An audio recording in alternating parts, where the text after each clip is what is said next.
शुरू किससे होता है? किसी के घर का झगड़ा स्त्री से शुरू होता है और किसी के घर का झगड़ा पुरुष से होता है। मैं केवल यहाँ दोनों को ये निवेदन करूँगा कि यदि पुरुष झगड़ा शुरू करता है तो जब आपको पता है कि मेरे पति की ओर से झगड़ा होता है तो फिर आप उस झगड़े की आग में घी क्यों डालती हो? आग तब ही भड़कती है जब उसमें घी हो। यदि घी नहीं होगा तो आग बुझ जाएगी। यदि पति आग लगा रहा है तो पत्नी को चुप रहना चाहिए। आप चुप रहेंगी, झगड़ा शुरू तो होगा पर आगे बढ़ेगा नहीं, खत्म हो जाएगा। और यदि स्त्री आग लगा रही है, स्त्री झगड़ा कर रही है, तो पुरुष को समझदारी का परिचय देना होगा, आपको चुप रहना होगा। यदि गृहस्थी को बचाना है तो दो में से एक को समझदार होना ही पड़ेगा। दोनों मूर्ख हुए तब तो गृहस्थी चल ही नहीं सकती। चलेगी बताइए? इसलिए दो में एक को समझदार होना चाहिए। इसलिए या स्त्री समझदारी का परिचय दे या पुरुष समझदारी का परिचय दे। ज्यादा बोलने से विवाद होता है। गृहस्थों में आप बहुत गंभीरता से विचार करेंगे तो आप इस नतीजे पर पहुंचेंगे कि ज्यादा बोलने से विवाद होता है। ज्यादा ना बोला करिए। और रिश्तेदारों से भी ज्यादा बातें ना किया करिए। और एक चीज और बताऊं, पति और पत्नी दोनों को अपने घर का भेद कितना भी खासम खास हो, कोई हो, तुम्हारा अपना ही क्यों ना हो, घर के भेद कभी किसी से नहीं कहने चाहिए। घर की बातें, आजकल स्त्रियां पति पत्नी में जरा सा विवाद हुआ जाके पड़ोसन से कह आती हो, तुम तो कल पति पत्नी मिलके एक हो जाओगी, पर पड़ोसन को तो तुम्हारी औकात पता चल ही गई ना। वो तो सदा ताने, अरे हमसे ना ज्यादा झाड़ो, हम जानते तुम्हारे पति को, हम जानते हैं तुम्हें, तुमने क्योंकि बोल दिया था। सारे घरों में झगड़े होते हैं, हर घर में। इसका अर्थ ये नहीं कि तुम अपनी बातें जाके पड़ोसन से कह लोगी, रिश्तों में कह लोगी, किसी से ना कहा करो। अपनी घर की बातें, घर के आप लोग अपनी समझदारी से अपने रिश्तों को ठीक करिए। और तलाक देना और लेना ये किसी भी समस्या का समाधान नहीं। तलाक लेके क्या करोगे? माँ बाप के घर बैठोगी? बेटियों से मेरा सवाल है, तलाक लेके कहाँ जाओगी? अपनी मम्मी के घर बैठोगी कब तक? मम्मी जब तक जिंदा है तब तक तुम्हारा सम्मान है। माँ मर जाएगी फिर तुम्हारी भौजाई तुम्हें सम्मान करेगी? सम्मान भी देखो, एक दिन जाओ, 2 दिन जाओ तो सम्मान होता है। घर पे ही पड़े रहो किसी के तो सम्मान नहीं होता। बोलो हाँ या ना? साल में एक बार के लिए घर में भाभी आ जाए, भौजाई आ जाए, ननंद आ जाए तो भाभी भी सम्मान, आओ दीदी, आओ दीदी, आओ बहन। और 2-4 महीने के लिए बोल दे जाऊंगी नहीं तो टेंशन हो जाती, यहीं खाएगी अब। इसलिए मैया बाद में लड़ लेना अपनी भौजाई से। अभी सुन लो, केवल कुल मिला के बात यह है, मैं सारी यहां बेटियों से बात करना चाहता हूं, बहुओं से। कई बार बहुएं अपनी माँ के कहने से अपने पति को छोड़ देती हैं। माँ ने कहा तेरी ससुराल अच्छी नहीं है, पति लड़ता रहता, आजा, हम जिंदा हैं, हम तेरा पेट भरेंगे। ये मम्मियों को पता नहीं कब अक्ल आएगी। बेटियां बताओ, आपसे सवाल है, बेटी अपने पति के साथ सुखी रह सकती है कि अपनी माँ के साथ? ज्यादा सुख उसे माँ दे सकती है या उसका पति? जोर से। एक स्त्री का माँ के साथ रहना उचित है या खुद के पति के साथ रहना जायज है? कहाँ रहना चाहिए? बोलो मेरी माँ। अरे सिर ना हिलाओ, बोलो मेरी माँ। किसके साथ? नहीं निकल रही आवाज। किसके साथ? मां के साथ, पति के साथ। हर स्त्री की भलाई पति के साथ रहने में है, ना कि मां के साथ रहने में। तुम पति को छोड़ के मां के साथ, तुम्हें ज्यादा अपनी मां की गर्मी है ना कि मेरी मां, मेरे मायके में तो सब कुछ है। हम कोई भीख थोड़ी मांगते थे, हम तो 56 भोग खाते थे। तो तुम्हें भी 56 भोग तब तक ही मिलेंगे जब तक मां जिंदा है। मां मर जाएगी, कुत्तों सी जिंदगी जीना पड़ेगा। हाँ या ना? फिर इसलिए अपनी भलाई चाहती हो तो अपने पति की बात मानो, अपनी मां की नहीं। जिन जिन बेटियों ने अपनी मां की बात मानी, शादी के बाद उनका घर उजड़ा है। शादी के बाद लड़की को अपने पति की बात माननी चाहिए। यदि अपने माँ बाप की बात मानेगी तो मैं लिख के दे दूंगा स्टाम्प पेपर में, जो लड़की अपने माँ बाप की बात मानेगी उसका घर कभी बस ही नहीं सकता, चाहे वो कितनी भी समझदार क्यों ना हो। माँ बाप के हिसाब से घरों में बाग नहीं लगेगा, आग लगेगी।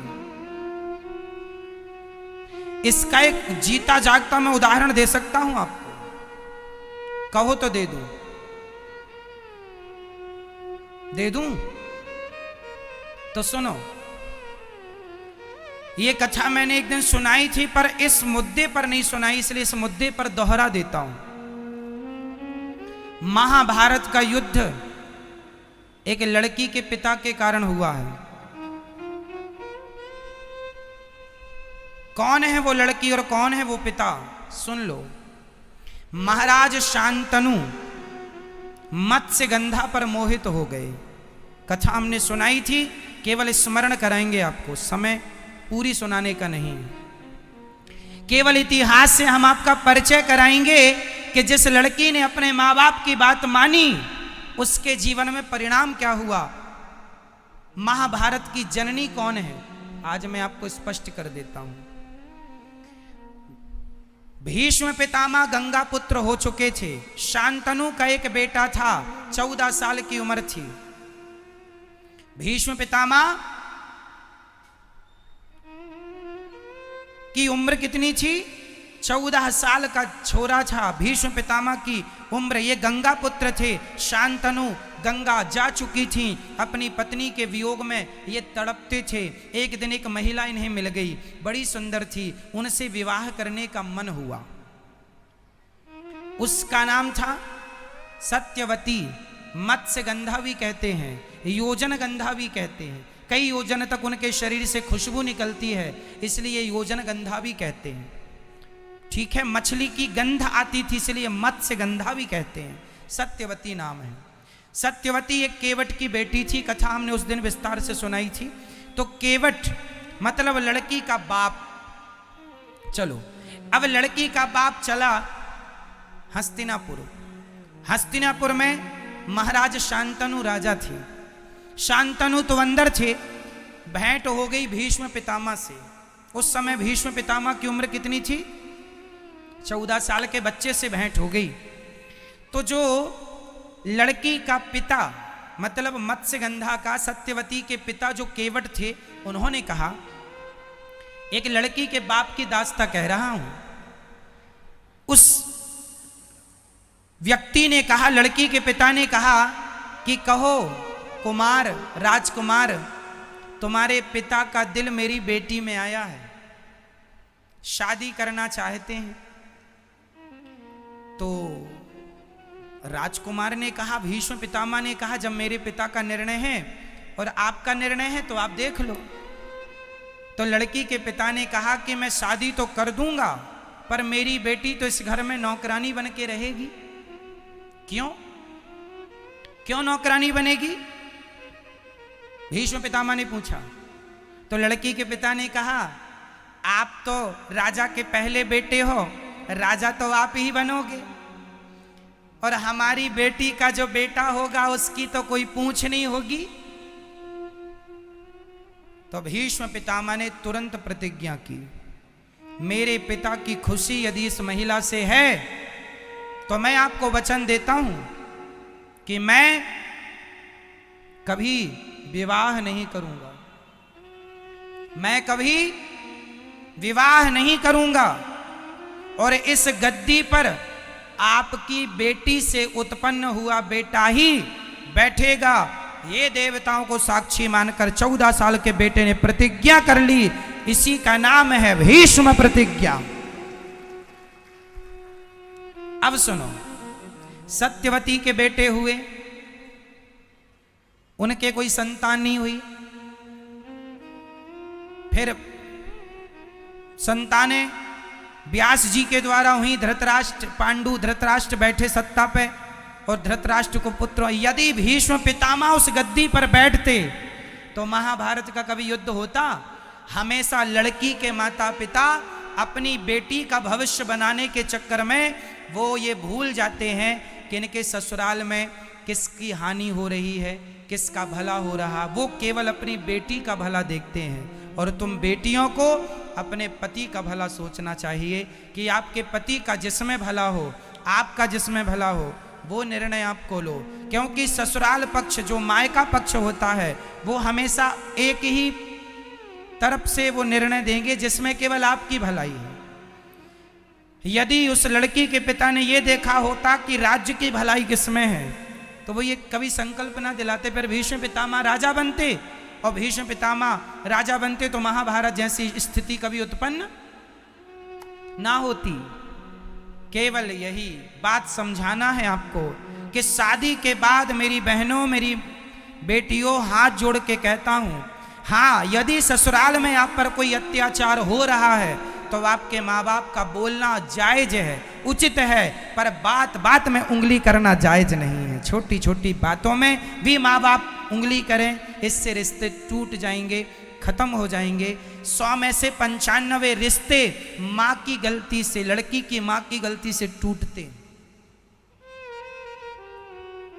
इसलिए अपने पति, यदि तुम्हारा पति गलत रास्ते पर है, चलो एक और उदाहरण देता हूं।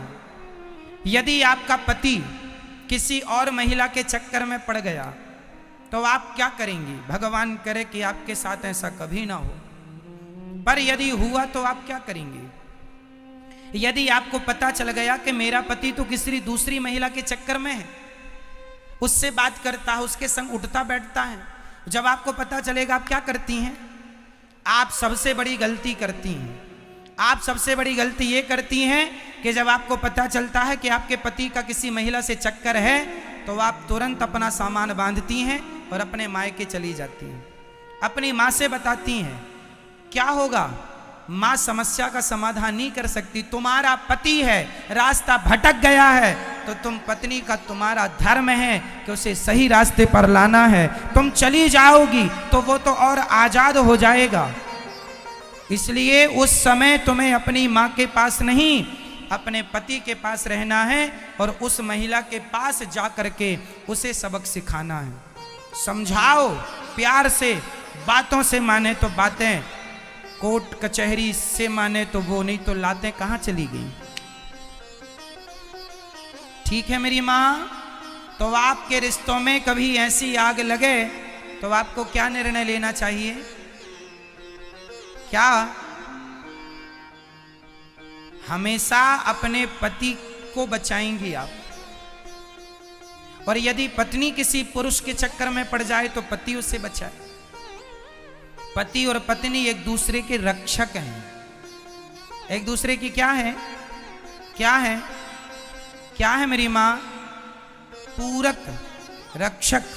इसलिए कभी आपका पति एक तो रास्ता ना भटके, यही अच्छा है, पर रास्ता भटके तो आप तुरंत अपने पति कुछ भी कहे पर आपको उस महिला को सबक सिखाना चाहिए। यदि हर स्त्री अपने पति के लिए उन महिलाओं को सबक सिखाने लगी तो समाज की महिलाएं डर जाएंगी कि यदि हमने इसका घर बिगाड़ा तो हमारी बदनामी होगी, जमाना हमें क्या कहेगा। आप तो गलती ये करती हैं कि आप उठाए झोला मायके चली गई, यहाँ पति उसके संग मौज करता रहा और तुमने तलाक ले लिया, तलाक लेके घर बैठ गई। इससे तुम्हें क्या मिला?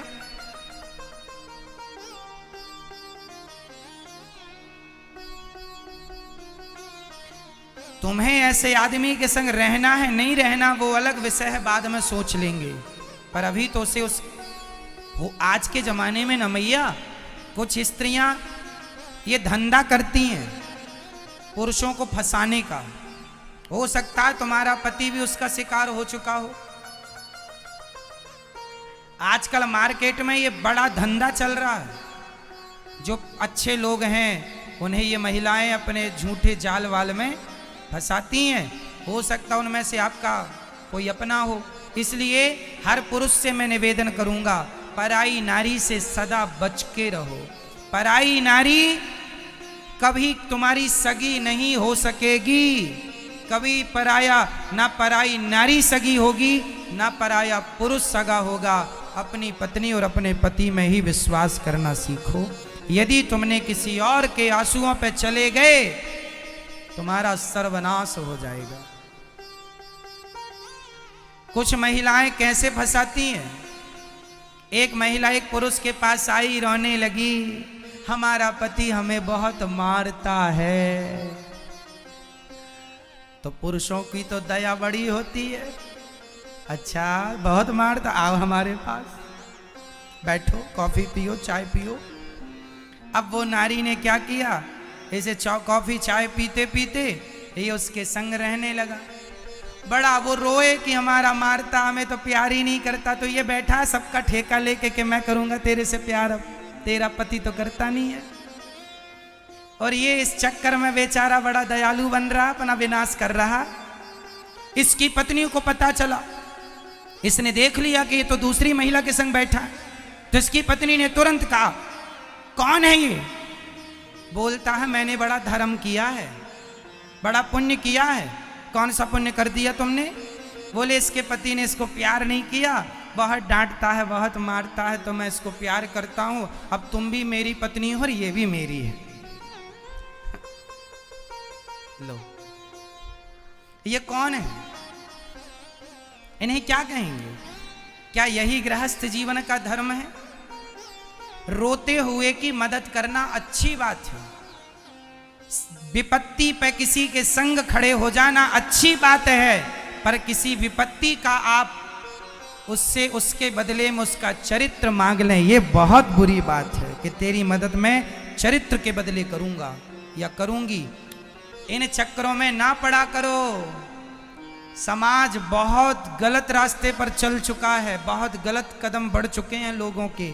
समाज में क्या क्या लोग कर रहे हैं कहा भी नहीं जा सकता। क्यों मैया, बहुत कुछ हो रहा समाज में या नहीं? तो ऐसी गंदगियों से आपको अपने पतियों को बचाना है, अपनी पत्नियों को बचाना है और आने वाली पीढ़ी को, बेटा और बेटियों को बचाना है इस गंदगी से। कहीं आप शिकार ना हो जाए। इसलिए पति पर जब कोई चरित्र का हमला होगा तो सबसे पहले साथ कौन खड़ा होगा? पत्नी।